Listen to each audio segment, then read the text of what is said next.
Գյուրջան Կասկադ, հասանելի բնակարաններ 65 ամիս մարման ժամկետով։ Պապան, լավ, ոսկու մասով ես իհարկե լիովին ձեր հետ կիսում եմ, որ այդ ոսկին մի հոգին կամ երկու հոգին բերում եւ հանում, դա տնտեսության վրա, իրական տնտեսության վրա որևէ ազդեցություն չունի, դա մարդկանց բարեկեցության վրա բացարձակապես որևէ ազդեցություն չունի։ Մի հոգի շատ հարստանում է։ Բայց հարցը նրանում է, որ այդ թիվը եթե դուք հանեք տնտեսությունից, այն 7% տնտեսական աճը չեք ապահովել։ Ուղղակի մաթեմատիկան թույլ չի դա ապահովեք։ Ստեղ էլ որ բացում ենք, օրինակ, առաջարկի ընդհանրապես տնտեսական վերլուծության մասին, չէ։ Այսինքն տնտեսական աճի բարձր տեմպերը մնացել են բարձր մակարդակում, իր վրա կրելով հիմնային մետաղների արտադրության կտրուկ աճը։ Հասկանում եք, չէ՞ որ Հայաստանում հիմնային մետաղների կտրուկ աճ չկա։ Այդ կարողությունը չկա, այսինքն անցյալ տարվա առաջի կիսամյակի տվյալներով միլիարդի չափ եղել է ներմուծում ոսկու, նույն կոդերով 4 միլիարդի չափ արտահանում, այդ 3 միլիարդը մնացել է Հայաստանում որպես, չէ, հասկանում եմ, որպես Հայաստանի արտադրություն, որը չկա, սուտ է, այսինքն դա ազդում է տնտեսական թվերի վրա։ Իսկն հանելուց պետք է նաև այս ամեն ինչը հանենք։ Եվս այդ հարցս, լավ, արտահանման հետ կապված։ Եթե ոսկին հանենք, մնում էր մոտ 10% աճի կարգի էր եղել ընդհանրապես։ Իսկ եթե թողենք բացառապես էնդեմիկ արտահանումները, որտեղ վերջը Ռուսաստանի դեմ տնտեսական պատժամիջոցները գործում են, Հայաստանից էլի ինչ-որ բան ոչ շատ գալիս եւ գնում է։ Ուզեմ հասկանամ, զուտ Հայաստանում արտադրված, լավ, ոչ թե ինչ-որ թղթեր, որ կարողանանք կնիկը խփենք, ասենք արտադրված է Հայաստանում։ Ռեալ ինչքան է կազմում։ Մյուս հարցը արտարժութային ռիսկի մասին եմ ուզում խոսել։ Զուտ ներհոսքը Հայաստան արտարժույթի նվազել է։ Ունենք արտերկրյա ուղղակի ներդրումների արտահոսք։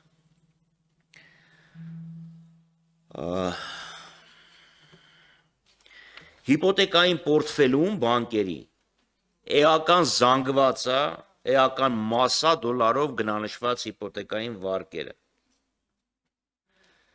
Այս ամեն ինչը բերում է նրան, որ Հայաստանը շահագրգռված է, դոլարը էժան պահելում է, թանկ պահելում է։ Դոլարը էժան, դրամը էժան, ներողություն, դրամը թանկ, դոլարը էժան։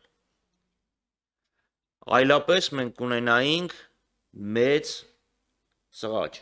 գները կբարձրանային։ Բայց թանկ դրամը բերում է արտահանումների նվազման, արտահանումները թանկում են եւ նվազում է բերում։ Արդյունքում Հայաստանը արտարժույթով պարտք է ներգրավում,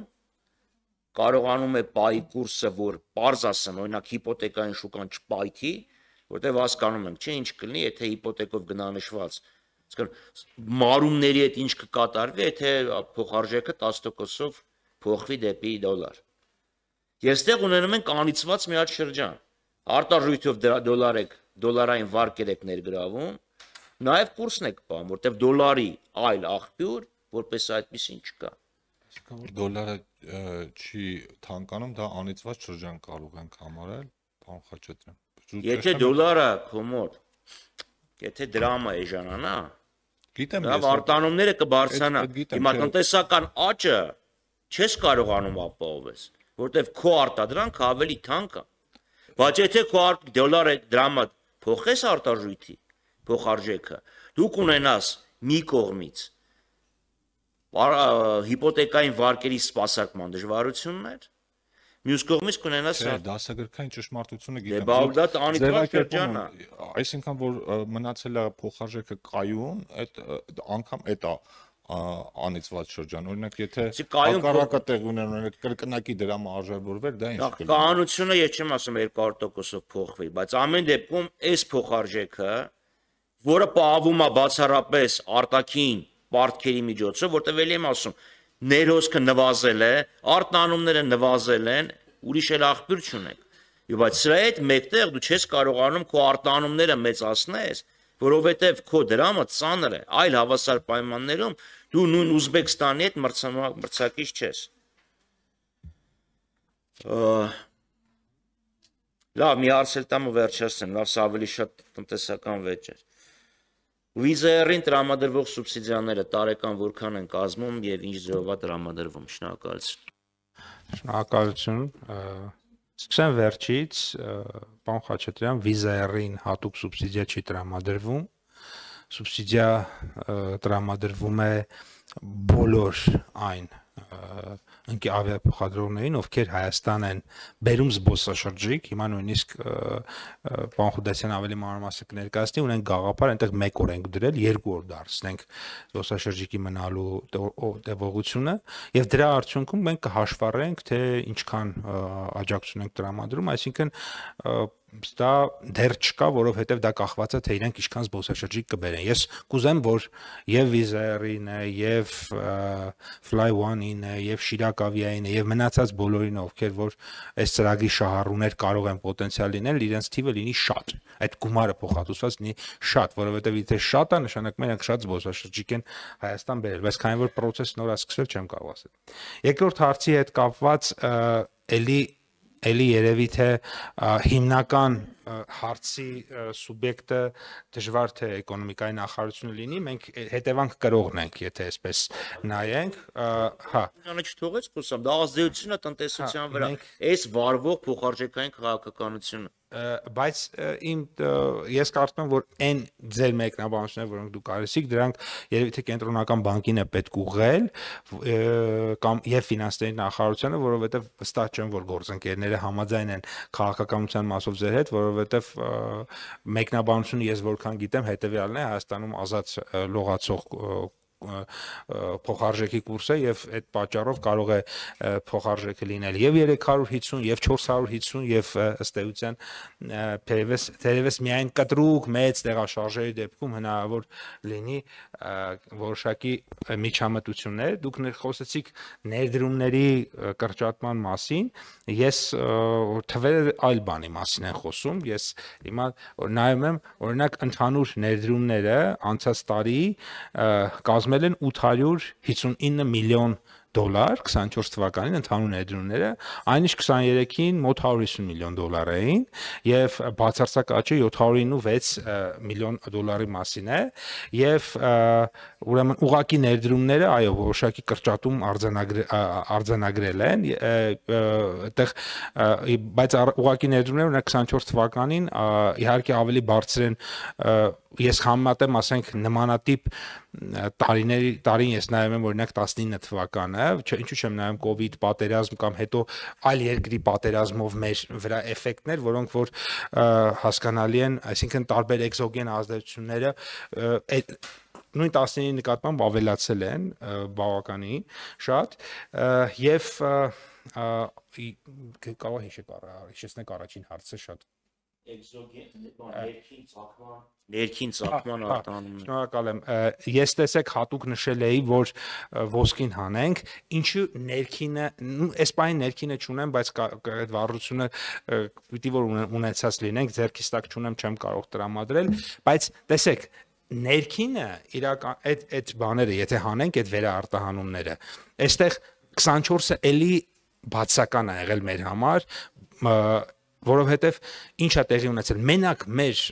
կառավարության որոշումներով հրապարակային որոշումներ են մի շարք ապրանքների վերարտահանման վրա սահմանափակումներ ա դրվել հայտնի պատճառներով ասենք օրինակ չգիտեմ մոբայլ հեռախոսներ եւ այլն այսինքն հիմա Չէ, ես նկատի ունեմ այդ վերարտահանվող այլ ապրանքների մասը էականորեն կրճատվում է, որովհետև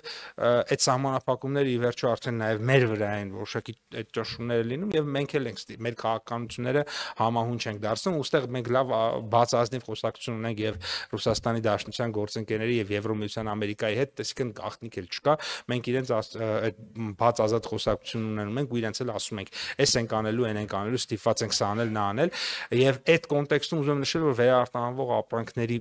ծավալը էականորեն կրճատվել է եւ այդտեղ էլ չեն կարող համեմատել 23-ի